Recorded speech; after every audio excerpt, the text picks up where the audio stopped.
Hi guys, welcome back to the latest video. Today we are covering chapter 301 of My Hero Academia, which covers the backstory of the Todoroki family, which has been long awaited. So, starting off in the chapter, we see a flashback of Endeavor meeting Rei's family to propose to her. Rei's family seemed very pleased due to Endeavor reaching out to them before for him to ask for her hand in marriage. And Rei's family said that Rei would make a lovely wife and partner for a top hero such as himself. However, in the narration, she was described as a woman as cold as ice. Quite a interesting description for a woman about to be engaged and married. However, despite Rei knowing that Endeavor's marriage proposal was a quirk marriage, she still accepted his proposal. The wording in the panel implied that Endeavor expected her to, in fact, refuse this proposal.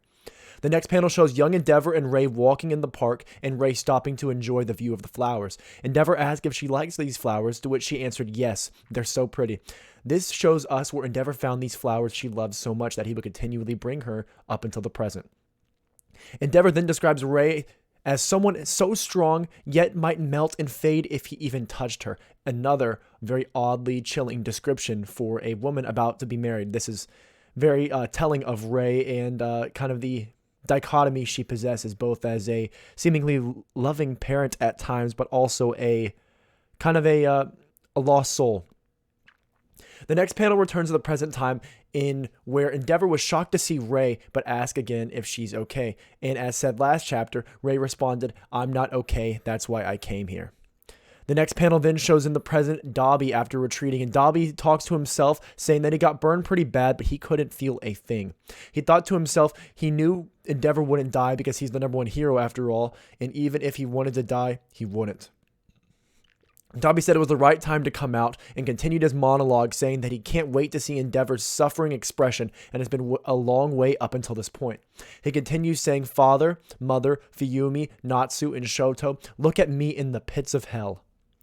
The panel then switches to a flashback when Endeavor stopped training with Toya because he had shown symptoms of burns from the training. And Toya was whining, asking Endeavor to train with him, but he refused for Toya's own good. He didn't want his son to be hurt.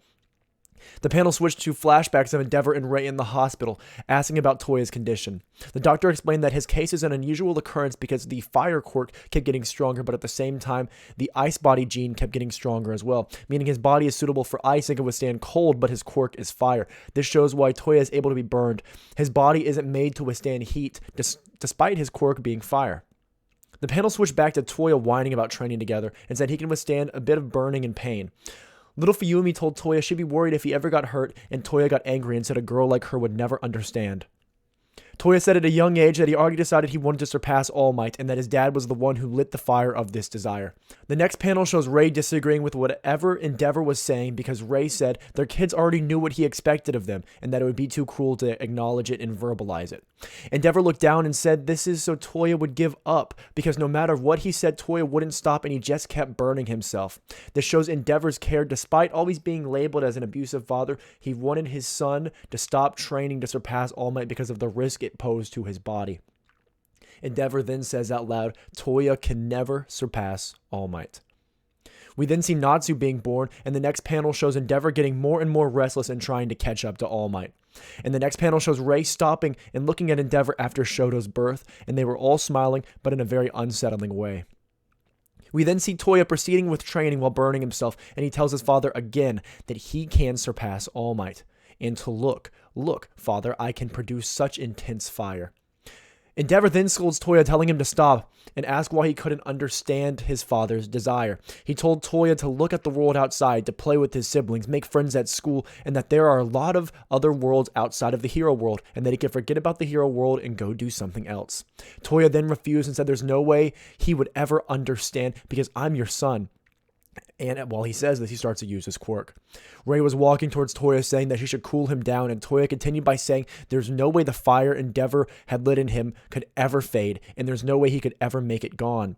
That was the turning point for Toya, and when he stopped referring to Endeavor as father, but instead Endeavor as his hero name.